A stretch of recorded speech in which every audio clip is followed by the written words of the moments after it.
Pasal 1 Ayat 1 Undang-Undang Negara Republik Indonesia tahun 1945 yang merupakan naskah asli yang mengandung prinsip bahwa negara Indonesia ialah negara kesatuan yang berbentuk republik. Pasal yang dirumuskan oleh Panitia Persiapan Kemerdekaan Indonesia tersebut merupakan tekad bangsa Indonesia yang menjadi Sumpah Anak Bangsa pada 1928 yang dikenal dengan Sumpah Pemuda, yaitu satu tanah air, satu bangsa, satu bahasa, yaitu Indonesia.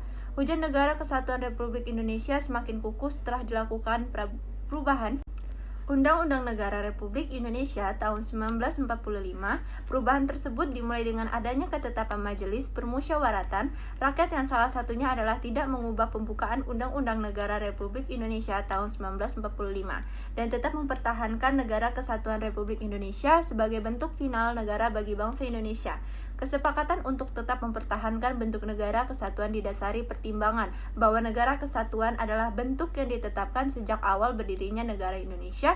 Untuk negara kesatuan dipandang paling tepat untuk mewadahi ide persatuan sebuah negara yang majemuk ditinjau dari sebagai latar belakang dasar pemikiran Undang-Undang Negara Indonesia tahun 1945. Secara nyata mengandung semangat agar Indonesia bersatu baik sebagaimana tercantum dalam pembukaan maupun dalam pasal.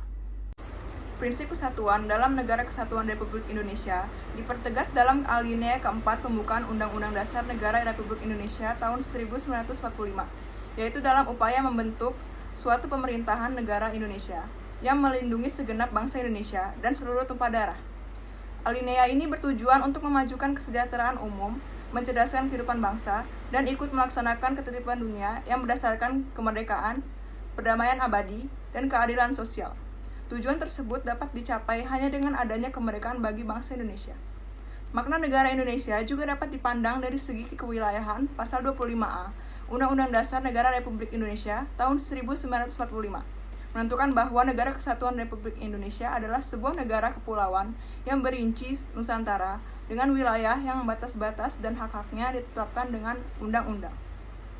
Istilah Nusantara dalam ketentuan tersebut dipergunakan untuk menggambarkan kesatuan wilayah, perairan, dan gugusan pulau-pulau Indonesia yang terletak di antara Samudra Pasifik dan Samudra Hindia, serta benua Asia dan Australia. Meskipun wilayah Indonesia terdiri atas ribuan pulau, tetapi semuanya terikat dalam satu kesatuan negara, yaitu Kesatuan Republik Indonesia.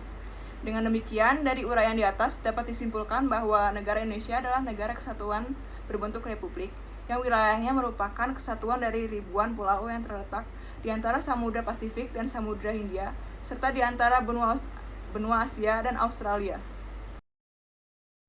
Indonesia adalah negara kepulauan karena jumlah pulau besar dan kecil yang tersebar di wilayah Indonesia sangat banyak, yaitu mencapai ribuan pulau. Sekalipun wilayah Indonesia meliputi pulau-pulau, tidak menjadikan Indonesia bercerai-berai, justru menjadi perekat untuk meningkatkan rasa persatuan dan kesatuan. Hal ini merupakan poin tersendiri yang menjadikan bangsa kita merasa bangga sebagai bangsa Indonesia. Negara Indonesia juga memiliki berbagai keunggulan lainnya. Keunggulan tersebut menurut Danang Sundawa diantaranya sebagai berikut. A. Jumlah potensi penduduknya cukup besar, yaitu menempati urutan keempat di dunia. Hal ini merupakan potensi dalam upaya untuk mengisi kemerdekaan dan pembangunan bangsa. B. Memiliki keanekaragaman dalam berbagai aspek. C. Kita mempunyai konsep wawasan Nusantara, yaitu memandang bangsa Indonesia sebagai satu kesatuan. D. Semangat Sumpah Pemuda yang selalu merasuki jiwa dan kalbu bangsa Indonesia. E. Memiliki tata krama dan kerama tamahan. F. Letak wilayahnya amat strategis sehingga Indonesia menjadi wilayah yang ramai dan mudah dikunjungi oleh bangsa lain. G. Indonesia memiliki banyak keindahan alam seperti pantai dan keanekaragaman flora dan fauna. H.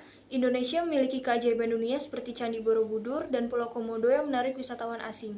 I. Wilayahnya sangat luas. Dan yang terakhir adalah J. Tanah Indonesia sangat subur dan kaya akan sumber daya alam. Selain hal-hal tersebut, Indonesia sudah seringkali dipercaya untuk menyelenggarakan pertemuan secara internasional, contohnya KTT dan Konferensi Asia Afrika, dan masih banyak keunggulan lainnya. Kesemuanya itu sudah barang tentu merupakan alasan objektif untuk menjadikan kita merasa bangga sebagai bangsa Indonesia.